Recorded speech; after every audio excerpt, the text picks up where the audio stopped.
Wala nang maraming paligoy-ligoy pa, diretso sa punto na. Maiksi lang ang komentaryo, pero diretso sa punto. Maraming kuro-kuro, may tiwali, may totoo. Dito, sa puntong diretso tayo. Punto, diretso.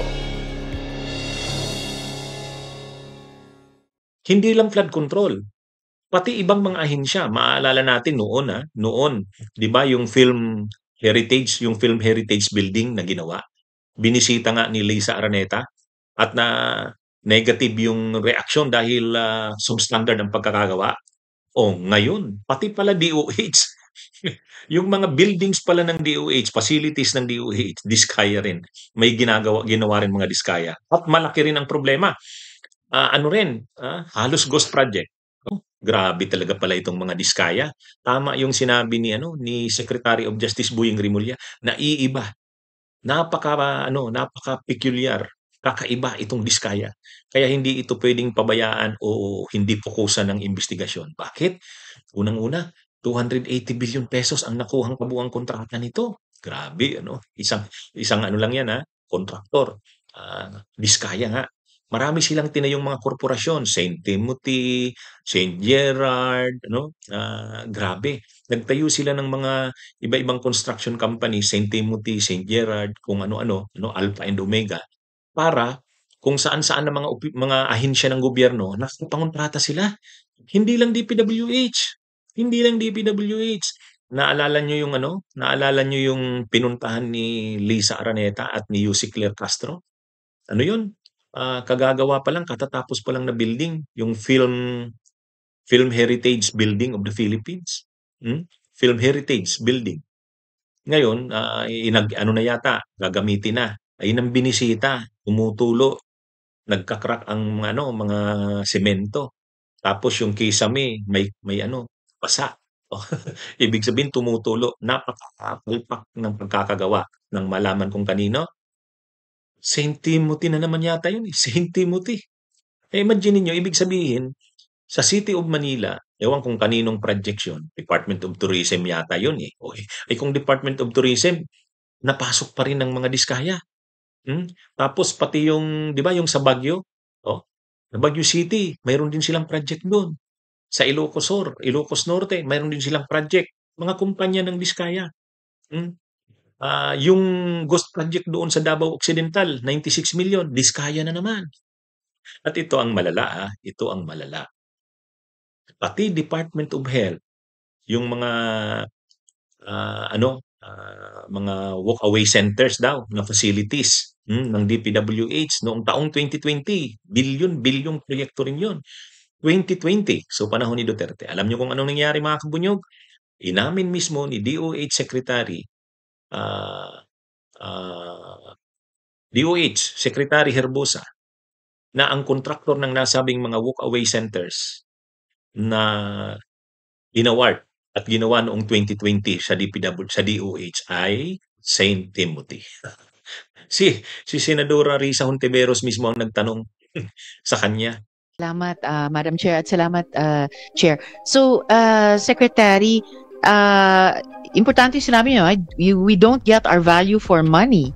Minsan kasi a year later pa malalaman. Baka pwede pong i-consider ng DOH yung nag-emerge sa Blue Ribbon investigation na there are categories of projects, short-term, medium-term, permanent, semi-permanent, and I forget the third category, covered by warranties or bonds na dapat pwedeng mag-collect ang gobyerno pag hindi na fulfill yung specs dun sa kontrata. By the way, pangalan nung sabi nyo may isa kayong nakitang contractor dito sa mga non-operational or walk-away health centers na nandun sa list of 15 ni Presidente. O alin yon? Which one? Diskaya, ma'am. Diskaya? Which company of theirs? CDOT. St. Timothy. St. Timothy. Okay, so these groups, these people are all over the place. Very well noted po. Follow up po, Madam Chair, sa COA. Sa tractors. Halimbawa, saan po sa Zamboanga, yung health center na kinontrata ng mga diskaya na hindi tinapos, At magkano po yung danyos sa gobyerno? So we plan to investigate. Of course, now we've already started investigating. Kaya nga na-discover namin sila. And now that we know the deficiencies, we will look at the people at fault. So hanapin natin yan, and then we'll build the case and file the necessary cases to the ombudsman kung may involved na government official kaya nabayaran sila kahit hindi tapos. We will have to file cases with them and let the agencies develop that. So Paano nalaman ni Herbosa, DOH Secretary Herbosa, nung nilista kasi yung top 15 contractors ng mga flood control, yung nilabas ni PBBM, 'di ba nakalagay doon St. Timothy. Tapos nung tiningnan niya doon sa mga naging major contractors ng DOH, Department of Health, St. Timothy na naman. O di syempre kanino ang St. Timothy? Diskaya.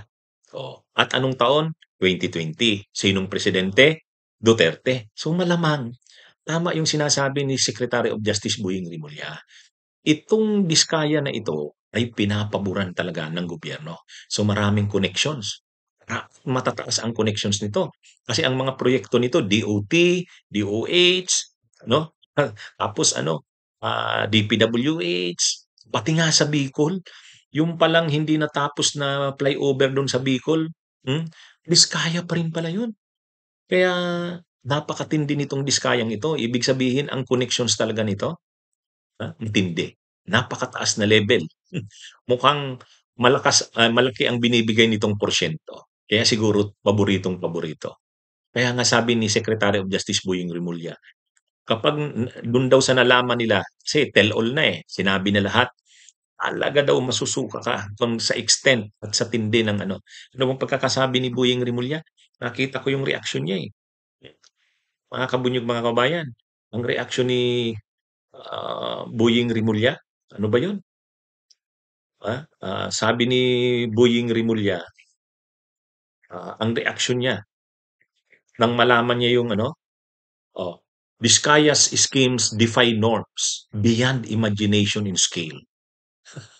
Yun ang galing kay Secretary of Justice Boying Rimulya. Yung eskema na ginagamit ng mga Diskaya, defy norms. Ibig sabihin, talagang lumabas na sa mga kalakaran. Matindi. Beyond imagination. Hindi mo raw ma-imagine yung saklaw. Kaya ito yung patunay niyan. Pati pala sa DOH. At alam niyo kung anong nangyari diyan sa walk-away centers na yan? Non-operational. So, ghost projects din. Parang ang ghost project hindi lang dun sa flood control. Pati yung mga walk-away centers na dapat magagamit na ng mga tao, serbisyo, facilities ng DOH, hindi din magamit. Pero nakuha na yung pera. Completed na. So parang parang flood control projects din na ghost. Ganyan ang nangyari sa DOH. Kaya dapat imbestigahan din ito. Anyway, mga Bunyog, halikan na kasama ka.